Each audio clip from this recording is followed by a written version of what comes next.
Okay, here we are, the next sequence video in the BCM Replacer sequence. Car sitting over, ticking over, as you can see. There's no IM errors. I've got a little bit of regen, tick over regen on, just charging up. So I'll just give you a quick tour of what we now have. We now have the dual BCM set up, so I can do some side-by-side comparison testing. So I've now got the new 7-inch screen here. You can see that there, so that's the BCM Replacer output. At the moment the BCM Replacer is operating independently and the OEM BCM is in control. Down here we have the keypad for the BCM Replacer. That's obviously the function key or input keys.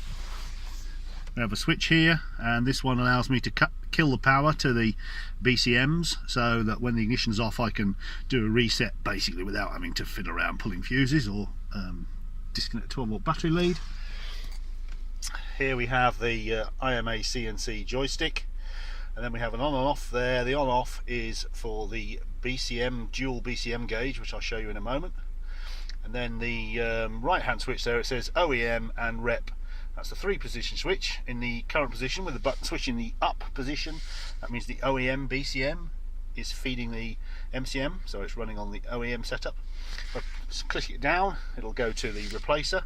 The BCM Replacer will take over feeding the MCM, so they're still both working in the background, but I can switch instantly between one or the other and it won't give an error. So looking back at the top of the screen here, then we have two gauges. This one's the obvious one. This is the obdiic&c. This is the normal one that plugs in the OBD port, and that's connected to the imac&c joystick. And then this is the modified one I showed you earlier, which has got the cruise control activation add-on button there, just for cruise control development and testing. You can see the R in the corner there. That's because there's some regen. I've got some regen enabled at the moment, tick over regen, and you see it says 72% state of charge. That's what the stock BCM thinks. And next to it we've got a dual BCM gauge. This is a hacked obdiic&c, and it's taking information from the both outputs. The top line is the stock BCM output, and the bottom line is the BCM Replacer output. So you can see that they're mimicking each other very well as far as temperature and things like that are concerned. So I've just the bottom one at the moment, the BCM Replacer, the state of charge is 0. Oh, it's actually just going up a little bit now. So yeah, because I haven't reset that, so I can compare what the OEM BCM is outputting and what the BCM Replacer is seeing or outputting.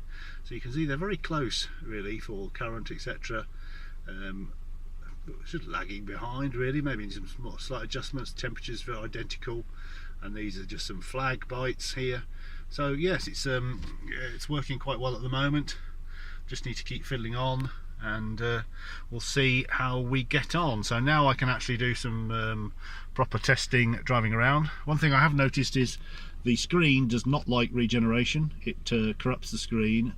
It's being fed by a 12-volt supply from the rear of the car, which turns on and off when the ignition turns off. In fact, I'll just turn the car off.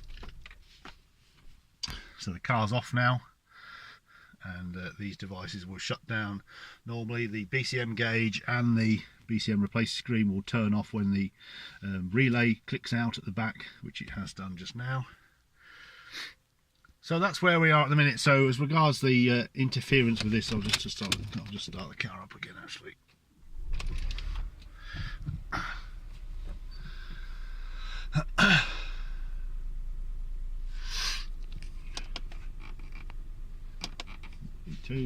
And here we are back in action. So yeah, I need to do some more work on the signal coming from the BCM Replacer. So I need to do work on the signal itself and probably filtering the power supply.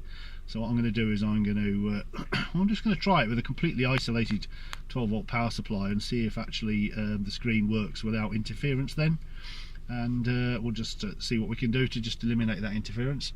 But other than that, it's all working as I'm expecting it to. So now it's the time for comparisons and more development of the BCM Replacer code, including managing the state of charge.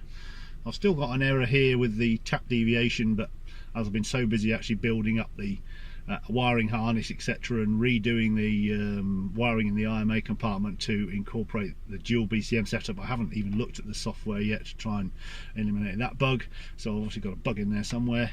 But even so, you can see that the voltages here for the taps are very close. There's only one which is 100 millivolts out or something. So that just randomly flicking into a higher than a couple of 100 millivolt is triggering the alarm here. Well, I've muted it at the minute. So yeah, so I've got to obviously look through the code for that, and then it'll be working hard on getting the BCM Replacer software up and running. So that's where we are at the minute.